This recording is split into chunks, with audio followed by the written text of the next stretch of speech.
Pero kung bago ka pa lang sa aking channel, paki-like, share, and click the subscribe button and the notification bell para lagi kayong updated sa mga parating ko pang uploads.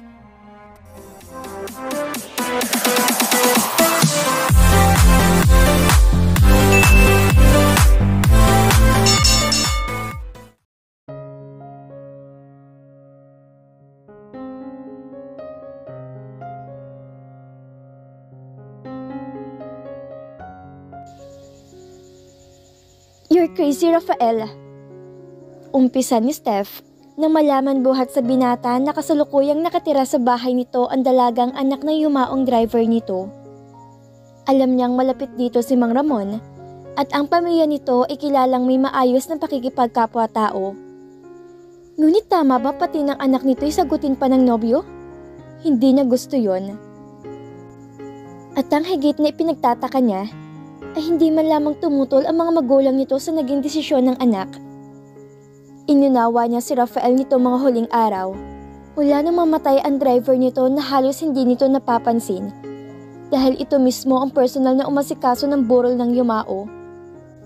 Para sa kanya ay unethical yon, dahil maaari namang iutos nito sa kung sino mang tauhan na ayusin yon. Isa pa, babae ang anak ng driver nito. Hindi pa niya to nakikita. Ngunit, hindi ito mananalong Miss St. Bridget College kung hindi ito maganda. I'm so tired, Steph, sabi ng binata sa nobya. Isinandig niya ang likod sa sandalan ng swivel chair. She knew him very well. Mensahe yun na ayaw niya ang argumento. This is great, Rafael. Protesta nito. Ilang araw tayong hindi nagkita dahil yan sa bagong pinagkakaabalahan mo. At ngayon naman ay... Ipinilig nito ang ulo. As your fiancé, I think I need an explanation kung bakit inuwi mo sa bahay mong babaeng yon. Tapos sasabihan mo lang ako ng ganyan? Frustrated na pahayag nito. Hindi siya nagsalita. Dinala niya sa tapat na mukhang isang kopya ng resolution na hiningi niya kanina sa kanyang sekretarya bago pa dumating si Steph. Marahas itong napailing. I don't understand you at all, Rafael. Sabi nito at pahablot na kinuhang shoulder bag sa kanyang mesa at lumabas ng opisina niya. Napailing na lamang siya sa pagiging childish ng kasintahan. House school? Isang umaga ay tanong ng binata kay Giselle na magkasabay silang lumabas buhat sa kanilang mga kwarto. Napapiglag siya. Fine, Mayor. Sagot niya. Hindi niya akalaing makikita niya to na ganitong oras. Hindi ba dapat nga sa munisipyo to? But then, how she missed this man so much. Itong isa sa kinatatakutan niya, ang tuluyang mahulog sa loob ng kanyang gwapong guardian. Ayaw niyang masaktan. Mas nanaisin na lamang niyang magmahal ng lihim sa lalaki. Imposibleng pag-ukulan siya nito ng pansin, gayong may long-time girlfriend to na kilala sa lipunan. Ngumiti ito. Hindi ko ba nasabi sa'yo, Giselle, na tawagin mo akong Rafael? Hindi pa naman siguro ko ganang matanda sa'yo, diba? Okay, kung yan ang nais mo. Nakangiti niyang sagot. 31 pang alkalde, at kung titingnan mabuti may pagkakamali pa itong 27 sa itsura nito. Mabuti kung ganon. Halika, mag-almusal na tayo. Pinakanakang sinulyapan niya ang lalaki. Bihira sila magkasabay kumain dahil hindi pa ito gising kapag nag-aagahan siya. Late na rin kung umuwi ito sa gabi. Be ready at 7 tonight. Birthday ng mama ngayon at may party. Dadalo tayo. Sabi nito kapag gawan. Ha? Umiling siya nang rumehistro sa utak niyang ibig sabihin nito. No, dito na lang ako. Nakakahiya. Hindi ito sumagot. Patuloy lang to sa pagsubo ng pagkain na parang walang narinig buhat sa kanya. Na makatapos na to sa almusal ay nag-excuse to sa kanya at umakyat sa itaas. Nang siya ay tapos na rin kumain, ay pumanhik siya sa kwarto niya. Maya-maya lang ay may narinig siyang katok sa pinto. Binuksan niya yon at nakita si Rafael na nakatayo sa labas bitbit ang isang paper bag. I'll pick you up at exactly 7 o'clock. Anito habang pumapasok sa loob ng silid niya at inilapag sa ibabaw ng kama ang dala. Napakunot noo ang dalaga.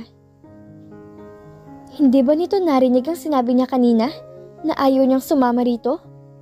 Lumabas naman kaagad to ng kwarto at pumanaog. Naiwan siyang nababaghan. Nalilitong isinara niya ang pinto ng silid niya. Kinuha niya ang laman ng paper bag at tumambad sa paningin niya ang isang damit.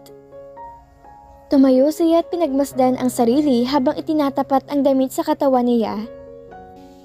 It was a black knee-length halter dress. Marahas siyang napabuntong hininga. The devil didn't take no for an answer. She really hates it when someone dominates her. Isinilid niya ang damit sa loob na kinilalagyan yon at inid siya sa paanan ng kama. Kumuha siya ng isang DVD sa rack at isinalang iyon. Nanood siya ng cartoons maghapon kahit wala siyang maunawaan sa pinanonood dahil panay ang suyap niya sa orasan sa mesita. Lumabas lang siya ng kwarto nang kumatok ang katulong para sabihing handa ng tanghalian. Matapos makapag-lunch ay natulog siya. Eksaktong alas 5 ng hapon na siya gumising. Napasuyap siya uli sa orasan. Bahala siya. Ayoko sabing sumama doon. Maktol niya sa sarili. Gusto niya magmatigas, ngunit may maalalang baka si Rafael mismo ang magbihis sa kanya at minabuti niyang pumasok ng banyo para maligo. Isang sandali pa, nasa harapan na siya ng tokador at inaayos ang sarili. Suot ang damit na bigay ng lalaki. Naglagay siya ng kaunting makeup at nailugay lamang ang kanyang buhok. Isinuot din niyang katernong sandals ng damit. Gusto niyang magtaka kung paano nito nalaman ang mga size niya mula sa damit hanggang sa sapatos. Napangiti siya na makita ang okay naman ang resulta ng mga sinuot niya sa reflection niya sa salamin. Pasado alas 7 na nang may kumatok sa pinto niya. Hindi na niya kailangan hulaan kung sino yon. Nakasimangot na pinagbuksan niya to. Hi there, sabi ni Rafael na natagalan pa ng ilang segundo bago nakapagsalita. This woman is really beautiful. Sa kabila ng paniningkit ng mga mata niya, naisip nito, you look so lovely. Bagay na bagay sa iyong suot mo. Dagdag nito, umirap siya. Maaari na ba tayong umalis? Mataray ng tanong na nauna nang lumakad pababa ng hagdanan. Hindi niya ipinahalata na parang lumapad ang atay niya sa puring yon sa kanya. Naisip niyang sulit ang pagsunod niya rito.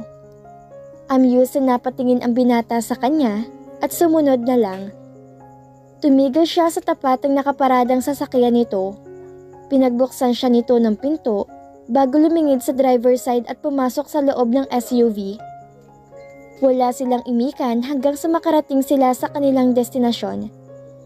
Na makababa sila ng sasakyan, ay tumambad sa mga mata ng dalagang naggagandahang sinag na makukulay na ilaw sa loob ng bakuran. It was a garden party. Para siyang nalulula. Wala sa loob na napakapit siya sa braso ng binata. Relax, they won't bite you. Anito, napansin nito ang medyo panginginig ng kanyang kamay. Lumingalinga ito pero hindi mahagilap ang mga magulang. Marahil ay nasa loob pa ng bahay nila ang mag-asawa. Mangilan-ngilan pa lamang ang mga bisita roon. Iginiya ng binata si Jaisal sa isang table at pinaupo. Stay here, I'll get us food. Sabi niya at lumapit sa naroong buffet table sa gitna ng hardin. Good evening, Mayor. Bati sa kanya ng waiter. Good evening. Nakita mo ba si Gov? Tanong niya. Hindi pa ho lumalabas ng bahay niyo. Okay. Kukuha sana muna siya ng champagne na makitang papalabas ng bahay ang mag-asawa. Lumapit siya sa mga ito at hinalikan sa pisngi ang mama niya. Happy birthday, Mama. Nakangiti niyang bati rito. Good evening pa. Baling niya sa ama. Oh, thank you, Iho. Are you alone? Tanong ng ginang. No, I'm with Jaisal, Mama. Sagot niya rito na ibinaling ang atensyon sa dalagang nakaupo sa mesa, di kalayuan sa kinatatayuan nila. Hindi nito alam na nakatingin sila rito at hindi nakaligtas sa kanilang ginawa nitong paglapit ng muka sa pularera sa gitna ng table at nakapikit na hinalikan ang preskong mga rosas. Very pretty. Puri ni Mrs. Sebastian sa dalaga. Siya na bang mamanugangin ko? Tanong nito. Mama, she's Mang Ramon's daughter. Nakatawang saad niya. So? Nakataas ang kilay na tanong nito. Aba Rafael, yung sinasabi mong nobe napakasosyal. Hindi yun ang tipo ng asawa na magtitimpla sa iyo ng kape habang pagod ka at galing sa isang maselan na pakikipagpulong. Tumawa ang binata. Hindi man lantaran, ay pinapihiwatig niya ng mama niyang pagkadisgusto nito kay Steph. Mama, ang ibig kong sabihin na kaya nasa akin si Jaisel ay dahil ipinangako ko kay Ramon aalagaan ko ang anak niya. Pansamantala lang naman, kung makatapos na siya, maaari na siyang umalis sa poder ko. Why don't you get that lady para makilala namin ang mama mo, iho? Sabat ni Governor Sebastian sa pag-uusap na mag-ina. Okay pa. Umalis siya sandali at pinuntahan si Jaisel. Come, ipapakilala kita sa mga magulang ko. Sabi niya rito, hindi nito nakuhang tumanggi dahil hinawakan na niya ang kamay nito at inakay patungo sa kanyang mga magulang saka pinakilala. Good evening po. Happy birthday, ma'am. Magalang na bati ni Jaisel sa mga ito. Thank you, iha. Anang ginang na sa kapiglaanan niya'y ito pa mismong humalik sa kanyang pisngi. Bahagyang tangong ibinigay ng butihing gobernador sa kanya. Napatingin sila sa kabilang dako nang may isang sasakyan ng dumating. Nang bumaba ang mga sakay niyon, ay kaagad na lumapit sa kanila. Ang lalaki hindi nalalayo sa edad ng gobernador, habang napakaganda naman ng kasama nito na marahil ay anak nito. Good evening everybody! Happy birthday kumare! Narinig niyang sabi ng matandang lalaki. Happy birthday tita! Bati ng babae na matapos sumalik kay Mrs. Sebastian ay inabot dito ang daladalang regalo pagkuwan ay kinawit ang mga kamay kay Rafael at maalab na hinalikan sa mga labi ang nobyo. Thank you iha. Akala ko hindi ka makakarating ngayon dahil may importante kang ginagawa sa Maynila. Salat sa emosyong sabi ni Mrs. Sebastian. No tita, ipinagpaliban ko na lang muna. Naisip ko kasing baka kung sino-sinong isama dito ni Rafael sa party niyo kung hindi ako dadalo. Sagot nito na bahagya pang tumingin kay Jaisel. Ibinaling niya sa ibang direksyon ang mga mata. Ito marahil si Stephanie Bumviaje, nakasintahan ni Rafael. Mas mabuti pa nga yatang hindi na lang siya sumama sa binata kahit pa maghalito sa kanya. Kesa naman ganitong pinariringgan siya ng babae. Kumpadre, halika't tikman mong paborito kong alak dito.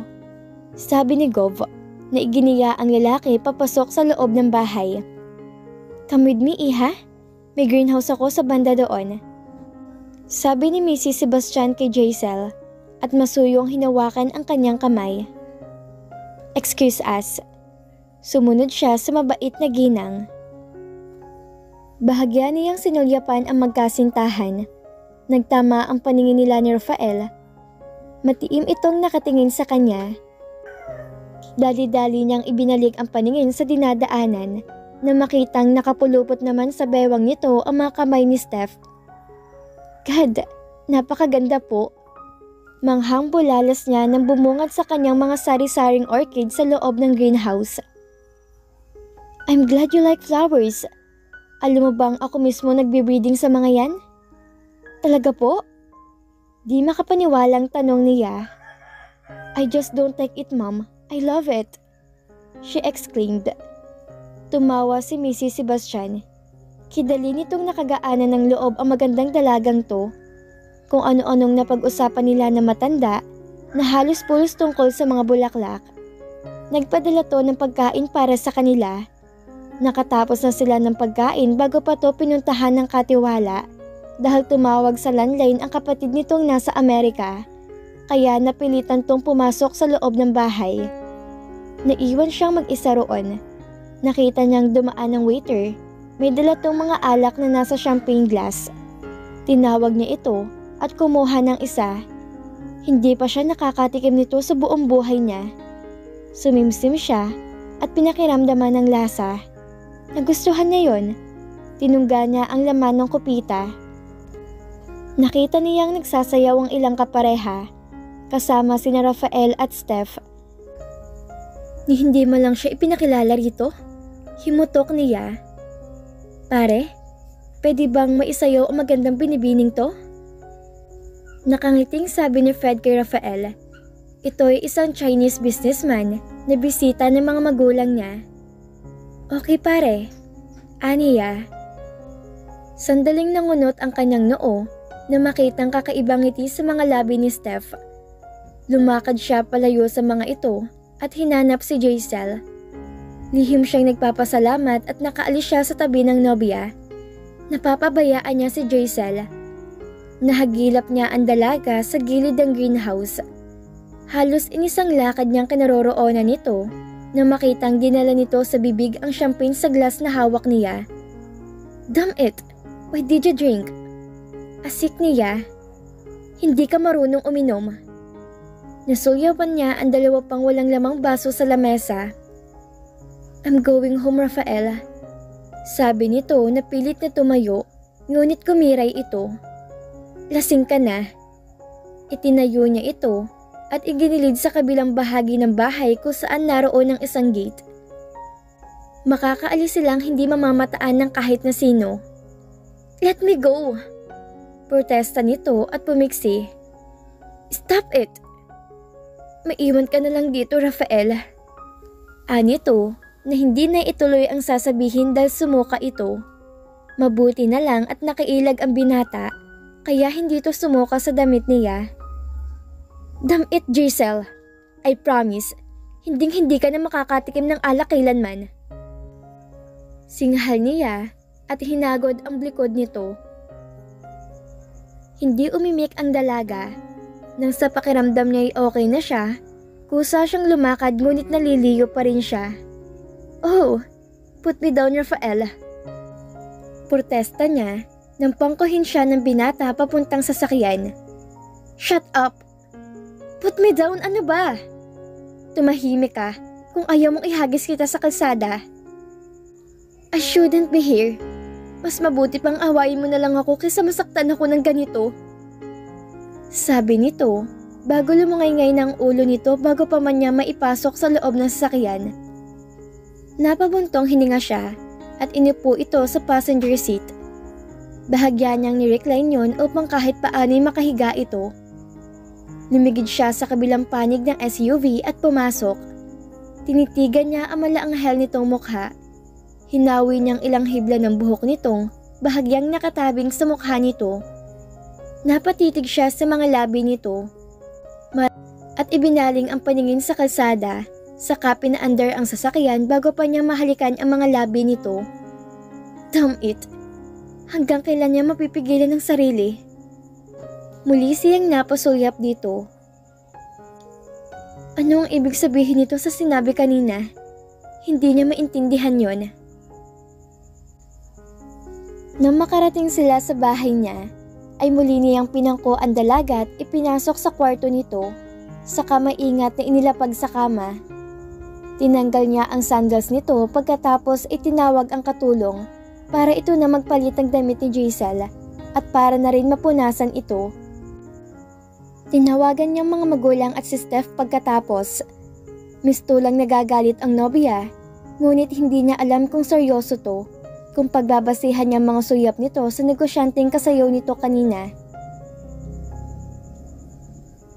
Kinabukasan ay may hinang katok mula sa labas ng pinto ng kwarto ni Rafael ang nagpagising sa kanya. Sandali! Sigaw niya. Hinagilap niya ang roba at sinuot. Sumaglit siya sa banyo at nagmumog bago binuksan ang pinto. Si Giselle ay napagbuksan niya. Ibig niya matawa nang halos hindi ito makatingin ng diretso sa kanya. Tila nahihiya ito, dahil pulang-pula ang mukha nito. Bakit? Tanong niya. Gusto ko lang sana mag-apologize sa nangyari kagabi. Nito, ngumiti siya. Kalimutan mo na yon. Sige na, maghanda ka na't idadaan kita sa school mo mamaya. Sige, salamat Rafael. Kaagad tong tumalima pabalik ng kwarto. How could I hate you?